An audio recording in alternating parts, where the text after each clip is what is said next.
Global Typhoon, Chairman TV. Weather update. Helping homeless people. Please subscribe.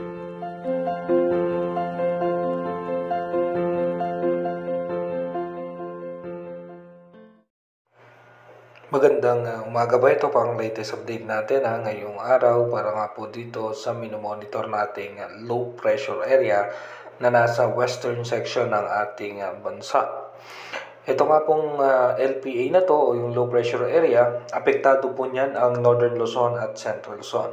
So asahan nga po natin yung extension ng kanyang kaulapan ay posibleng magdala po yan ng mga biglaang pagbuhos ng pagulan sa Ilocos Region, sa may Cordillera, Central Luzon, Batanes, Babuyan Island. At yung ating habagat naman o yung southwest monsoon, apektado naman po niyan ang Metro Manila, Visayas, Calabarzon, Mimaropa, Bicol Region. At habang yung thunderstorm naman, asahan naman natin sa parte ng Mindanao. At ayon nga po sa ating advanced weather forecast ng European Center, ito nga po low pressure area na to, medyo mataas ang chance nito na mag-develop bilang isang tropical depression or mahinang bagyo, pero sa labas na po yan ng ating Philippine Area of Responsibility, pero yung diametro po niyan ay posible nga po maapektuhan ang western section ng ating bansa at papalakasin po nito yung habagat. Kaya iba yung paghahanda at pag-iingat nga po para sa ating mga kababayan, dahil nga po posible naman po tayo makaranas ng mga pagbaha at pagguho ng lupa. At tayo naman po sa advanced weather forecast ng European Center, bukod pa nga po dyan, may mga possible low pressure area pa rin po tayo nakikita sa ating advanced weather forecast.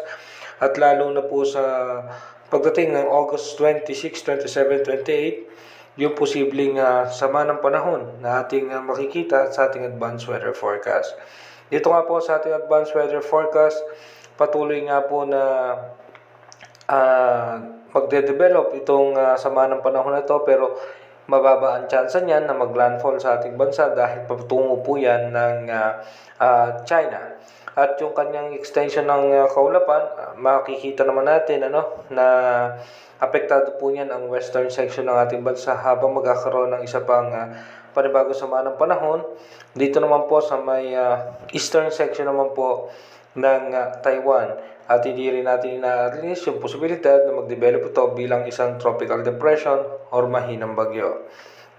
At pagdating nga po ng August 17 and 18, asahan natin mataas ang tsansa ng pagulan sa Mindanao at hanggang dito sa may parte nga po ng Visayas dahil nga po sa cloud cluster.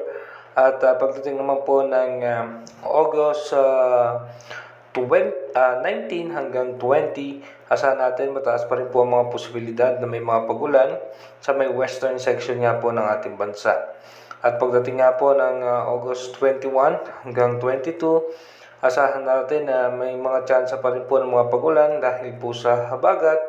At mapapansin naman po natin magkakaroon ng mga panibagong low pressure area sa may parte nga po ng South China Sea at sa labas naman ng Philippine Area of Responsibility, at posibleng yun nasa eastern section po ng Bicol Region, posible pong pumasok yan ng ating part. At sa ngayon nga po, ito po i-monitor natin kung posible nga bang mag-develop ito bilang isang tropical depression. At pagdating naman po ng August 25, then 26, dito nga po magkakaroon panibagong low pressure area sa labas ng ating Philippine Area of Responsibility. At pagdating nga po ng August 27 hanggang 28, ito po ay posibleng pumasok ng ating Philippine Area of Responsibility.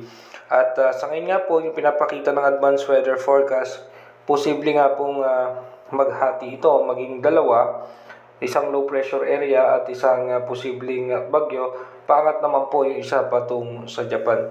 Pero again, malayo pa po yan, at inuulit ko po, yung ating advanced weather forecast is possible scenario pa lamang po yan. Malaki pa rin ang tsansa na magbago po lahat yan. Kaya manatili po tayong tumutok sa ating advanced weather forecast para malaman natin yung mga posibleng sama ng panahon na makakaapekto sa ating bansa, at para makapag-prepare po tayo ng mas maaga. Mag-iingat po tayo palagi. God bless po sa ating lahat.